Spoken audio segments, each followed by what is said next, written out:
So in the last video we talked about concerns with the complaints director's performance. This is just not my opinion. This is a survey of many dentists in Alberta, and her poor rating was over 78% of dentists surveyed. That should mean something.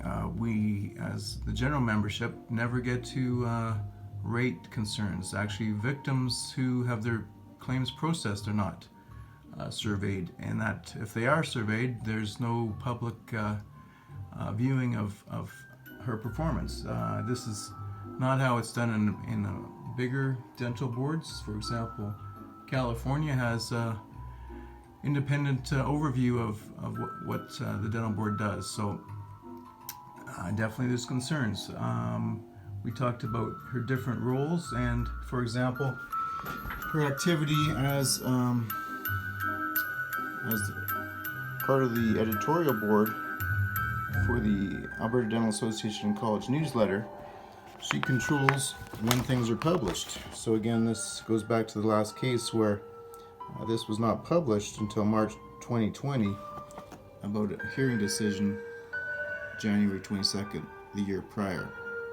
That is a long time to wait. Does she pick on dentists that are advertising, and are she treating them like category 1 urgent? I would say it's obvious.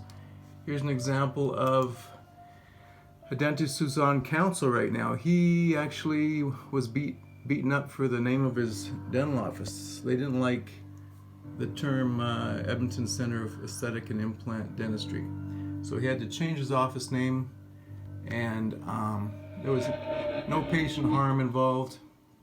What was his, he was suspended for, what does it say? Oh my gosh.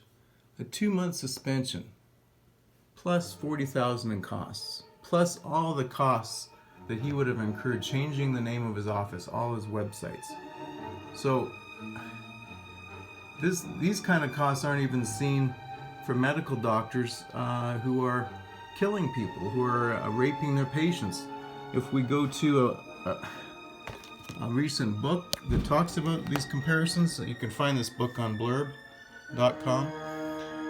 It compares dentists across Canada and physicians, and there's all kinds of shocking stats in here, and it's just you have to look at it to see what's going on. But there's people that are getting away with overtreatment, and then there's people that are just advertising, and it's crazy. BC dentists are not picked on like Alberta dentists. They have a much lower discipline rate. It says here that the BC dentist average penalties and costs are $20,000, and Alberta dentists are over twice that. In fact, it's probably worse now. There's been some record-setting discipline that has not involved any patient harm. So, is it time to change complaints director? Maybe try a dentist this time. Just an idea.